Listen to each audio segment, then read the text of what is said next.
kamusta second time around with Carlo? Parang sabi mo, puring-puri mo siya.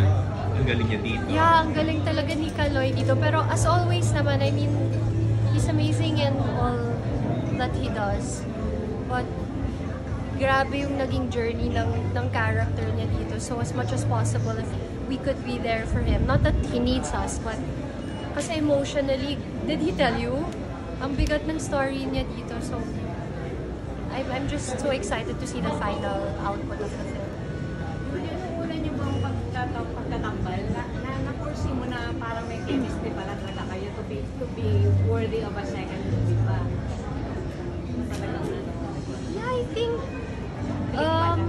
ang laking factor nun in everything that, you know, even with Direct JP, I mean the three of us na nagkakasundo kami, align kami, same kami ng goal every time we're shooting something. So, for as long as, di ba, we're a team and we're all reaching for the same goal, it's really a healthy siya na pagsasama. So, and since then, we were already looking forward to doing another one with Direct Jason kasi nga everything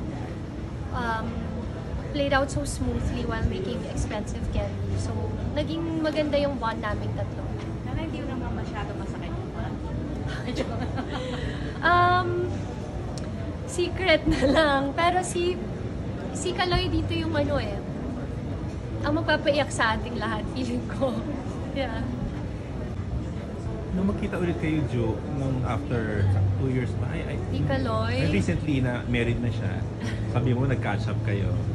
So, ano yung mga napag-usapan niyo? Anong sabi niya sa'yo? Kung tinanong mo na, how's married life? Ganyan. Ano ba sabi niya? Anong share niya? Kasi Sabi ko, syempre, nagtanong ba siya sa'yo?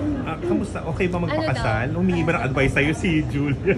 Hindi naman advice. The last time that I saw Kaloy was for shooting because he's been super busy also. So wala naman, kinamusta ko siya. Kinamusta ko lang kung masaya siya. Mukha namang sobrang saya ni Kaloy. Yun lang naman. Hindi pa kami umabot sa advice. Today lang kami talaga nagkita. But it's so nice to see him so secured and happy and content.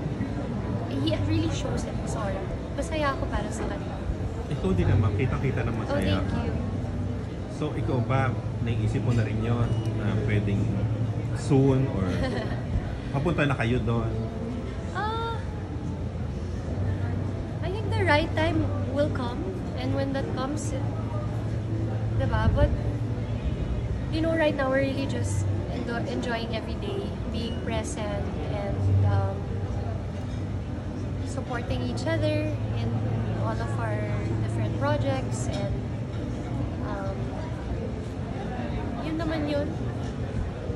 Yun lang. Wala ko masyado pa makwento sa'yo eh.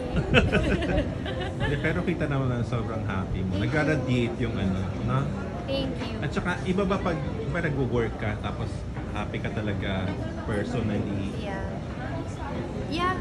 Kasi Mas masarap mag-work ba? masarap mag-work pag lahat ng mahal mo sa buhay, todo ang suporta sa'yo. Mas napapadali nun yung trabaho. Tinatanong nila kung ano daw yung mga advice na kinuha ko sa'yo. Wala naman, kinamusta lang kita.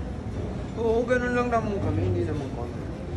But Pero I love Juju. Yeah, I love Kaloy also.